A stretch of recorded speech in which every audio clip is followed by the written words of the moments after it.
রাজধানীর জিগাতলায় একটি ছাত্রীনিবাস থেকে জাতীয় নাগরিক পার্টি এনসিপির ধানমন্ডি থানার যুগ্ম সমন্বয়কারী জান্নাত আরা রুমির ঝুলন্ত মরদেহ উদ্ধার করেছে পুলিশ।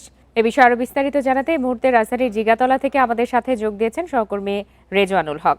রেজওয়ানের আগে আপনি জানিয়েছিলেন যে এই জান্নাত আরা রুমি তিনি যে ছাত্রীনিবাসে থাকতেন সেখানে তার ঝুলন্ত মরদেহ পাওয়া গেছে এবং সেই ছাত্রীনিবাসে তো আরো অনেকেই থাকতেন, তাদের কারোর সাথে আপনার কথা বলার সুযোগ হয়েছে কিনা বা এই ছাত্রীনিবাসের যে কর্তৃপক্ষ তারা কিছু জানাতে পারলেন কিনা যে এটি কি হত্যা নাকি আত্মহত্যা, প্রাথমিকভাবে কি জানা যাচ্ছে?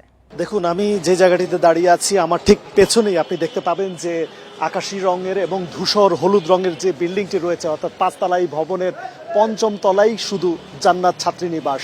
এরপরে বাকি যে ৪ তলা, ৩ তলা এবং দোতলা, এই ৩টি জায়গায় আবাসিকভাবে ভাড়া দেওয়া হয়েছে। এখানে পারিবারিকভাবে মানুষজন বসবাস করে, আর নিচ তলায় কিন্তু বেশ কয়েকটি দোকান রয়েছে।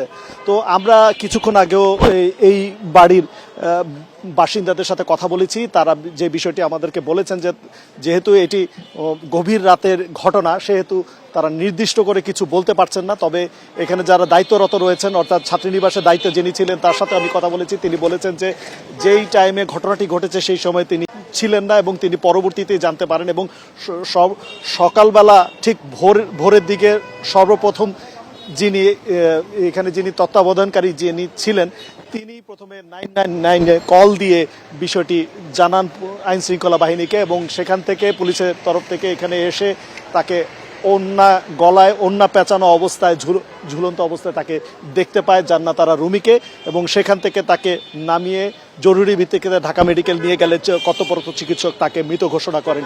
এর আগে বিষয়টি এক ধরনের নিশ্চিতই ছিল যে যেহেতু তিনি ঝুলন্ত অবস্থায় ছিলেন তিনি স্পট ডেডই ছিলেন।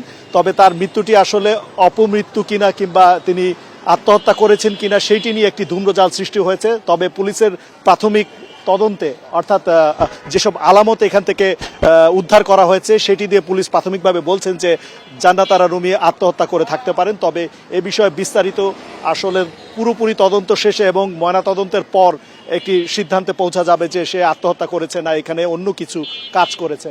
তো এর আগে আমি এনসিপি যারা নেতা আছেন তাদের সাথে কথা বলেছি। তারা বলে এনসিপি নেতাদের সাথে কথা বলেছি। এনসিপি নেতারা আমাকে বলেছেন যে তারা সকাল 8টা থেকে 8:30টার মধ্যে তারা এই বিষয়টি জানতে পারেন এবং তারা এখানে ছুটে আসেন। তারা বিষয়টি নিশ্চিত করেছেন যে জান্নাত আরা রুমির পিছনে হুমকি ছিল, দেশি বিদেশি হুমকি ছিল। তিনি সাইবার বুলিংয়ের শিকার হয়েছিলেন মূলত 5 আগস্টের পরে।